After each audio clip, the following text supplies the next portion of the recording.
Mic अगर फेंकना सरस्वती का अपमान है, भगवान का अपमान है, तो उसी देवी माता की मैं भी बेटी हूँ। तो लक्ष्मी जिसने फेंका ना, जो पैसे फेंक रहे थे, वो भी एक तरीके से लक्ष्मी का अनादर है। जो पढ़े लिखे सज्जन व्यक्ति जो है ना, जो अनपढ़ जाहिलों वाली बात कर रहे हैं, वो एक बार इस मुद्दे पे भी सोचें और एक बार मुझे जवाब दें।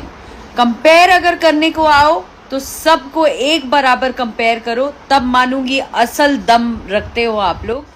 जितने भी गणमान्य व्यक्ति हैं ना, जो अपने मुंह से अलग अलग तरीके के शब्द निकाल रहे हैं या अपने अपने मन से टिप्पणी कर रहे हैं चंद व्यूज़ के लिए या चंद पैसों के लिए या अपने जो कुछ लोग होंगे उनको खुश करने के लिए, तो प्लीज़ आपसे दरख्वास्त है कि आप लोग ओरिजिनल वीडियो, अगर आप में दम है तो ओरिजिनल वीडियो शो के दौरान का अपलोड करें एज इट इज़। जब से मैं वहाँ पहुँची हूँ तब से लेकर अंत तक। जहाँ बात करें लक्ष्मी का, तो ऊपर वाले से बड़ा मेरे लिए भी कोई नहीं है, ठीक है ना।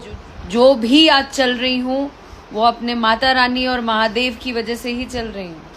उनकी ही बेटी हूँ और उनके ही दमखम से जो भी दिखाती हूँ मंच पे ना, वो सब उनका दिया हुआ है। इसलिए मुझे ना ज्ञान दें आप लोग, कृपया करके। जैसे कि आप सभी देख ही लेंगे समस्तीपुर स्टेज शो के लिए अक्षरा सिंह क्या बोली। भोजपुरी इंडस्ट्री के सारे लोग इनको काफी ट्रोल कर रहे हैं और कह रहे हैं कि माइक फेंक के जाना स्टेज से ये अच्छा बात नहीं है। लोगों का कहना है कि अक्षरा सिंह एक नचनिया है और एक नचनिया माइक का महत्व आखिर क्या जानेगी। लोगों का ये भी कहना है कि अक्षरा सिंह जिस खाली में खा रही है उसी में छेद कर रही है। भोजपुरी इंडस्ट्री में इससे बड़ा कलंक आखिर कौन हो सकता है। अक्षरा सिंह के इस तरह की हरकत के बारे में आपकी क्या राय है, कॉमेंट बॉक्स पे हमें जरूर बताइएगा। मिलते हैं जल्द किसी न्यू टॉपिक, न्यू इन्फॉर्मेशन के